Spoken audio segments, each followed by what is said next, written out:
साथियों, बामसेफ एवं राष्ट्रीय मूल्यवासी संघ का 2 दिन का राष्ट्रीय अधिवेशन तथा भारत मुक्ति मोर्चा का 3 दिन का राष्ट्रीय अधिवेशन मान्यवर कांसीराम साहब सांस्कृतिक स्थल लखनऊ में होने जा रहा है।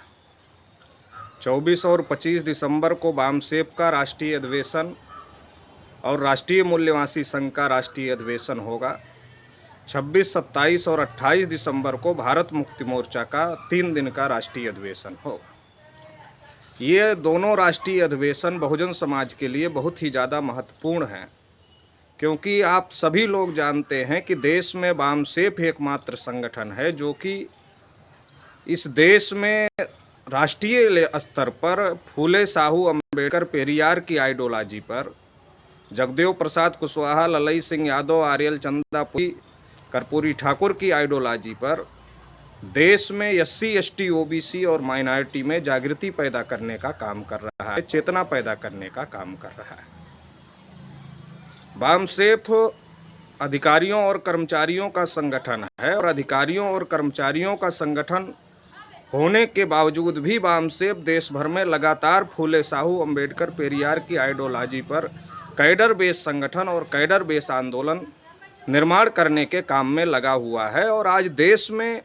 अगर हम देखते हैं तो बहुत बड़े पैमाने पर अगर एससी, एसटी, ओबीसी और माइनॉरिटी में जागृति दिखाई दे रही है, तो उस जागृति में अगर सबसे बड़ा रोल, सबसे बड़ा योगदान अगर किसी का है तो सबसे बड़ा योगदान बामसेफ का है। और बामसेफ ने निरंतर, जैसा कि आप लोग देख रहे हैं कि बामसेफ का ये 39वां राष्ट्रीय अधिवेशन है, तो लगभग 40 सालों से ज़्यादा से बामसेफ लगातार समाज में एससी, एसटी, ओबीसी और माइनॉरिटी के लोगों को सचेत करने का काम, जागृत करने का काम, चैतन्य करने का काम कर रहा है। जहां एक तरफ आरएसएस के लोग लगातार देश में एससी, एसटी, ओबीसी के लोगों को गुमराह करने का काम कर रहे हैं, एससी, एसटी, ओबीसी के लोगों को भड़का करके और लगातार उनका मिसयूज करने का काम कर रहे हैं और उनका ही समर्थन लेकर के उनके खिलाफ में साजिश करने का काम कर रहे हैं। वहीं दूसरी तरफ बामसेफ लगातार एससी, एसटी, ओबीसी, माइनॉरिटी को उनके हक अधिकारों के बारे में जागृत करने का काम कर रहा है।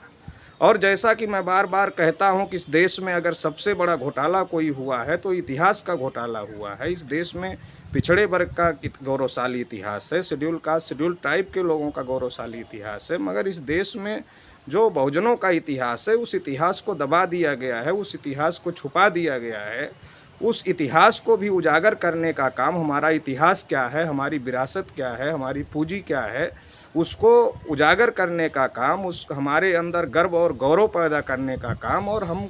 कौन सी दिशा में हमारे समाज को चलना चाहिए वो दिशा देने का काम देश में अगर कोई कर रहा है तो बामसेफ नाम का संगठन कर रहा है। और इसलिए देश में आज की तारीख में जब ऐसी ताकतें फन उठा रही हैं, जब ऐसी ताकतें सक्रिय हो गई हैं जो संविधान को ख़त्म करना चाहती हैं, लोकतंत्र को ख़त्म करना चाहती हैं, ऐसे समय में जो बामसेफ की अपनी भूमिका है वो बहुत ज़्यादा महत्वपूर्ण हो गई। तो बामसेफ लगातार कैडर बेस ऑर्गेनाइजेशन, जिस प्रकार से आरएसएस एक कैडर बेस ऑर्गेनाइजेशन है, उसी प्रकार से बामसेफ हमारे महापुरुषों की आइडियोलॉजी को लेकर, हमारे हक अधिकार को लेकर के एक cadre base organisation, cadre base संगठन है।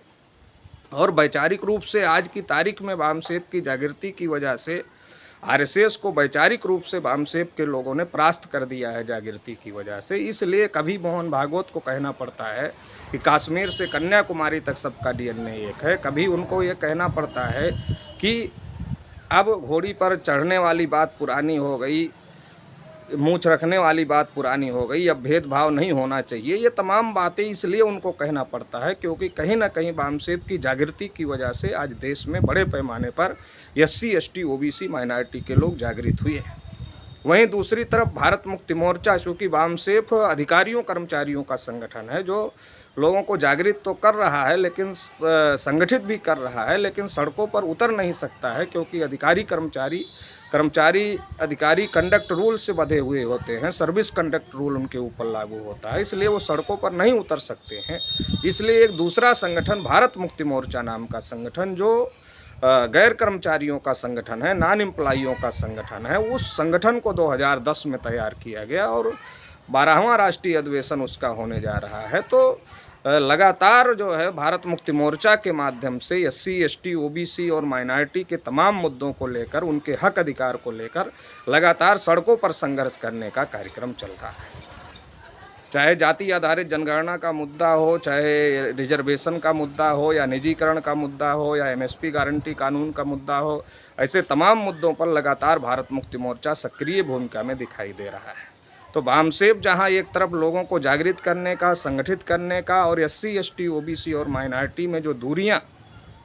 ब्राह्मणवादी ताकतों द्वारा, मनुवादी ताकतों द्वारा पैदा की गई थी, उन दूरियों को ख़त्म करने की लगातार कोशिश चल रही है। SC ST OBC माइनॉरिटी के मुद्दों को नेशनल एजेंडे में लाने का काम किया जा रहा है। तो वहीं भारत मुक्ति मोर्चा उन तमाम मुद्दों को लेकर सड़कों पर उतरने का काम लगातार कर रहा है, लड़ाई लड़ने का काम लगातार कर रहा है। तो इसलिए ये जो अधिवेशन होने जा रहा है वामसेप और भारत मुक्ति मोर्चा का, ये एक बहुत महत्वपूर्ण अधिवेशन है, वो भी उत्तर प्रदेश जैसे बड़े राज्य में ये अधिवेशन होने जा रहा है। तो ये अपने आप में बहुत ज़्यादा महत्व रखता है। इस बात को हम लोगों को समझने की ज़रूरत है। आज देश में जब विपक्ष डरा हुआ है पूरी तरीके से, और विपक्ष CBI ED से डराया गया है और विपक्ष को चुप किया गया है, ऐसी स्थिति में भारत मुक्ति मोर्चा के राष्ट्रीय अध्यक्ष वामन मेश्राम के आह्वान पर 2.5 से 3 लाख लोग RSS हेडक्वार्टर पर महामोर्चा ले जाने के लिए पहुंच जाते हैं। तो आप समझ सकते हैं कि आज मुख्य विपक्ष की भूमिका अगर कोई अदा कर रहा है, संसद के बाहर अगर सड़क पर विपक्ष की कोई भूमिका अदा कर रहा है, तो भारत मुक्ति मोर्चा अदा कर रहा है। तो आज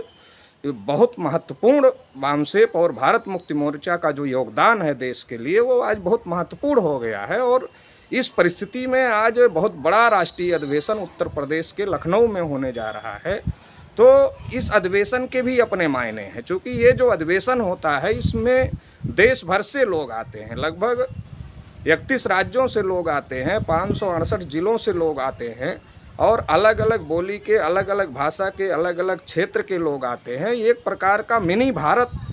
बसाने का काम 5 दिन के लिए होता है, और उस मिनी भारत में अलग अलग बोली भाषा के लोग रहते हैं। लेकिन जो संकल्पना बाबा साहब अम्बेडकर ने जिस भारत की थी कि हमें समता, स्वतंत्रता, बंधुता और न्याय के आधार पर समाज और राष्ट्र का निर्माण करना है, उसका एक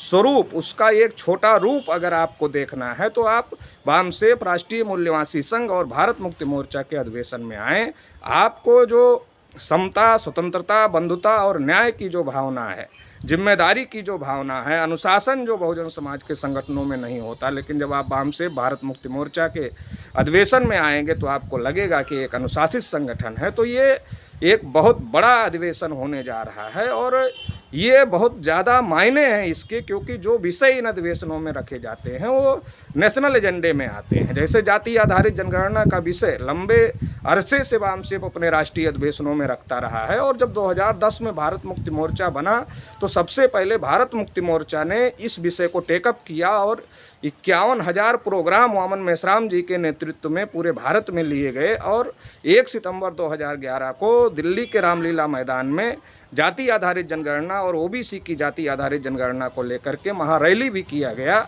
और जो जनगणना हो रही थी उसका बहिष्कार भी किया गया कि जाति आधारित जनगणना नहीं तो हमारे घर में जानकारी नहीं। तो इस प्रकार से लगातार भारत मुक्ति मोर्चा ने जो ये मुहिम चलाई, उस मुहिम का ये रिजल्ट हुआ कि आज OBC की गिनती का मुद्दा हो या 52% OBC को 52% आरक्षण का मुद्दा हो, आज नेशनल एजेंडे में शामिल हो गया है। हर पार्टियों को इस पर बहस करना पड़ता है, टीवी वालों को इस पर नेताओं से सवाल पूछना पड़ता है। अगर इस मुद्दे को उछाला किसी के माध्यम से गया, नेशनल एजेंडे में लाया किसी के माध्यम से गया, तो उसका श्रेय वामसेप और भारत मुक्ति मोर्चा को जाता है। केवल OBC के मुद्दे ही नहीं, चाहे शेड्यूल कास्ट का रिजर्वेशन प्रमोशन का मुद्दा हो, या फिर रिजर्वेशन इम्प्लीमेंटेशन एक्ट का मुद्दा हो, या फिर आदिवासियों का जो सेग्रीगेशन किया जा रहा है, आदिवासियों का जो विस्थापन किया जा रहा है, जो ऐसे तमाम मुद्दे, SC ST OBC माइनॉरिटी के जो तमाम मुद्दे हैं, NRCCA का मुद्दा हो, जिस पर भारत मुक्ति मोर्चा और बहुजन क्रांति मोर्चा ने भारत बंद किया था। तो ये तमाम मुद्दों को लेकर लगातार वामसेप जागृति पैदा करने का काम कर रहा है, और भारत मुक्ति मोर्चा लगातार मैदान में उतर करके संघर्ष करने का काम कर रहा है, लड़ाई लड़ने का काम कर रहा है, और एक बहुत बड़ी ताकत देश में निर्माण हो गई है। जब राष्ट्रीय पिछड़ा वर्ग मोर्चा ने 25 मई को 2022 को भारत बंद का ऐलान किया, जाति आधारित जनगणना को लेकर के और 10 और मुद्दों को लेकर के ऐलान किया, तो भारत मुक्ति मोर्चा ने उसका पूरी ताकत से समर्थन किया और जिसकी वजह से पूरे देश भर में जो है इस भारत बंद का असर दिखा। और अभी 29 नवंबर को जब हम लोगों ने 52% ओबीसी को 52% आरक्षण और जाति आधारित जनगणना सहित तमाम मुद्दों को लेकर के आंदोलन किया, भारत बंद का आह्वान किया, तब भी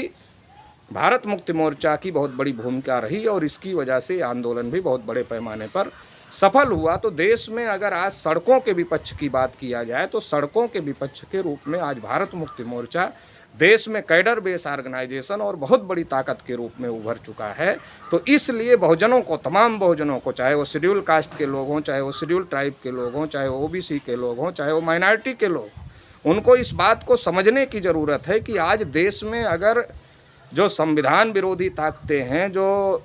देश विरोधी ताकतें हैं, जो लोकतंत्र विरोधी ताकतें हैं, जो इस देश में मनुस्मृति का कानून लागू करना चाहती हैं, संविधान और लोकतंत्र को ख़त्म करना चाहती हैं, अगर उनको कोई रोक सकता है तो वैचारिक रूप से वामसेफ उस दिशा में काम कर रहा है और वही ताकतवर है जो रोक सकता है। और फिजिकली अगर मैदान में संघर्ष करने की बात है तो भारत मुक्ति मोर्चा नाम का जो संगठन है वो इनको रोकने की ताकत रखता है। तो इसलिए तमाम बहुजनों को इस बात को समझना होगा। और ये जो मिनी भारत हम लोग 5 दिन के लिए बसाने जा रहे हैं, जो ये इतना बड़ा राष्ट्रीय अधिवेशन हम लोग करने जा रहे हैं, तो इस राष्ट्रीय अधिवेशन को सफल बनाना होगा ताकि ये जो ताकत है, जो दुश्मनों से हमको लड़ाई लड़ना है, जो इस देश में संविधान के दुश्मन हैं, जो लोकतंत्र के दुश्मन हैं, वो हमारे भी दुश्मन हैं, और जो संविधान और लोकतंत्र के दुश्मन हैं वो हमारे दुश्मन हैं। अगर उनसे लड़ाई लड़ना है तो वामसेफ जैसे संगठन को मजबूत करना होगा, भारत मुक्ति मोर्चा जैसे संगठन को मजबूत करना होगा। तो मजबूत करने के लिए अभी जो राष्ट्रीय अधिवेशन हो रहा है, उस राष्ट्रीय अधिवेशन में आपको तन मन धन से साथ सहयोग करना चाहिए। रिसोर्सेज के लेवल पर चूंकि एक तरफ काला धन है, पीला धन है, अडानी अंबानी का भी धन है, लेकिन वामसेफ के पास, भारत मुक्ति मोर्चा के पास ना काला धन है, ना पीला धन है, ना अडानी का धन है, ना अंबानी का धन है। हमारे पास अगर धन है तो हमारे समाज के लोगों से जो हम सहयोग पाते हैं उसी के आधार पर हमारा मूवमेंट, हमारा आंदोलन चलता है। तो इसलिए आप सभी से अपेक्षा है कि आप सभी से अनुरोध है कि ज़्यादा से ज़्यादा रिसोर्सेज देने का काम करें, बहुत बड़ी संख्या में शिरकत करने का काम करें, ताकि ये अधिवेशन बहुत विशाल होगा, इसको और भी बहुत बड़ा और बहुत विशाल किया जा सके और आप भी देख सकें। क्योंकि हमारे बहुजन समाज के बहुत सारे लोग भ्रमित रहते हैं सोशल मीडिया में देख देख करके कि किस संगठन को सहयोग किया जाए। तो अगर आपको देखना है, फिजिकली आकलन करना है, तो आपको भारत मुक्ति मोर्चा और वामसेफ के राष्ट्रीय अधिवेशन में शिरकत करना चाहिए और शिरकत करके इस राष्ट्रीय अधिवेशन को सफल बनाना चाहिए। ज़्यादा से ज़्यादा रिसोर्सेज देने का काम करना चाहिए। राष्ट्रीय पिछड़ा वर्ग मोर्चा का राष्ट्रीय अध्यक्ष होने के नाते तमाम पिछड़े वर्ग के लोगों को भी हम ये कहना चाहते हैं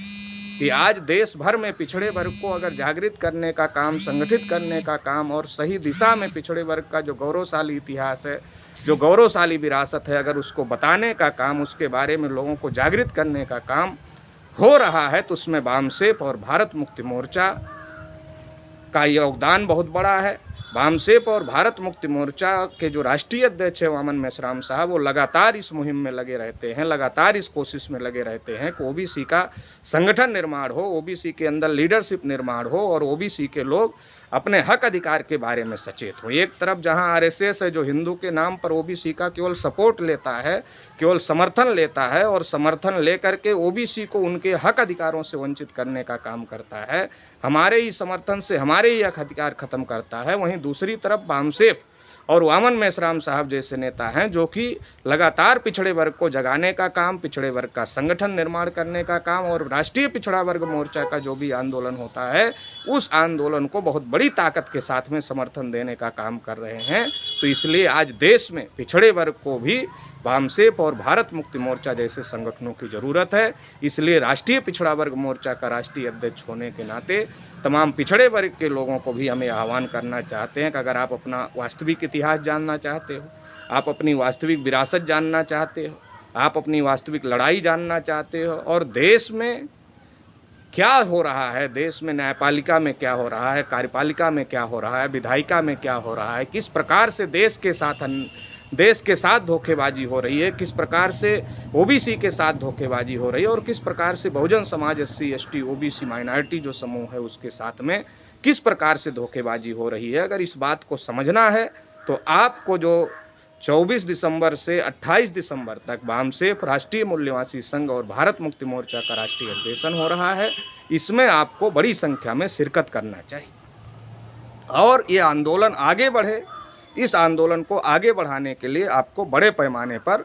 रिसोर्सेज देना चाहिए, तन मन धन से आपको सहयोग करना चाहिए ताकि ये मूवमेंट आगे बढ़ सके और जो हक अधिकार आज हमको मिल रहे हैं वो हमारी आने वाली पीढ़ियों को भी मिल सके। और जो हक अधिकार हमें नहीं मिले, 52% ओबीसी को 52% रिजर्वेशन मिलना चाहिए था जो नहीं मिला, निजीकरण में भी एससी, एसटी, ओबीसी को आरक्षण मिलना चाहिए था, नहीं मिला, रिजर्वेशन इम्प्लीमेंटेशन एक्ट बनना चाहिए, नहीं बना, एमएसपी गारंटी कानून लागू होना चाहिए, नहीं लागू हुआ। तो ये जो तमाम मुद्दे हमारे हित के हैं जिसके लिए हम लोग संघर्ष कर रहे हैं, अगर उस संघर्ष को आप आगे बढ़ाना चाहते हैं, उस लड़ाई को आगे बढ़ाना चाहते हैं और आप चाहते हैं कि ये लड़ाई आगे बढ़े और हमारी आने वाली जनरेशन को भी हक अधिकार मिले, तो इस अधिवेशन में को सफल बनाना होगा, ज़्यादा से ज़्यादा रिसोर्सेज देना होगा आंदोलन को आगे बढ़ाने के लिए। और जैसा कि हमारे पुरखों ने भारत को विश्व गुरु बनाया था, भारत को सोने की चिड़िया बनाया था, अगर हम फिर से भारत को विश्व गुरु और भारत को सोने की चिड़िया बनाना चाहते हैं तो ये जो लोग 3.5% लोग जो आपस में लोगों को, एससी, एसटी, ओबीसी, माइनॉरिटी को आपस में लड़ा भिड़ा करके उनका समर्थन हासिल करके राज कर रहे हैं और फिर उनका ही सत्यानाश कर रहे हैं, जो देश को बेचने का काम कर रहे हैं, वो लोग भारत को विश्वगुरु सोने की चिड़िया नहीं बना सकते। अगर भारत को विश्वगुरु और सोने की चिड़िया बनाना है उसके लिए हम लोगों को शासक बनना होगा और अगर हम लोगों को शासक बनना है तो उसके लिए वामसेफ जैसे संगठन का मजबूत होना, भारत मुक्ति मोर्चा जैसे संगठन का मजबूत होना, राष्ट्रीय पिछड़ा वर्ग मोर्चा जैसे संगठन को मजबूत होना बहुत ज़्यादा ज़रूरी है। तो इसलिए आप सभी से आशा और उम्मीद है कि आप इस बात की गंभीरता को समझेंगे और जो 5 दिन का अधिवेशन 24 दिसंबर से 28 दिसंबर तक मान्यवर कांसीराम साहब सांस्कृतिक स्थल लखनऊ में हो रहा है, उस अधिवेशन में आप लोग बड़ी संख्या में शामिल होंगे और ज़्यादा से ज़्यादा रिसोर्सेज भी आंदोलन को चलाने के लिए देने का काम करेंगे। अपना बुद्धि, पैसा, समय, श्रम, हुनर इस आंदोलन को आगे बढ़ाने के लिए लगाएंगे, ऐसी हमें आशा और अपेक्षा है। आप सभी को बहुत बहुत आभार, धन्यवाद।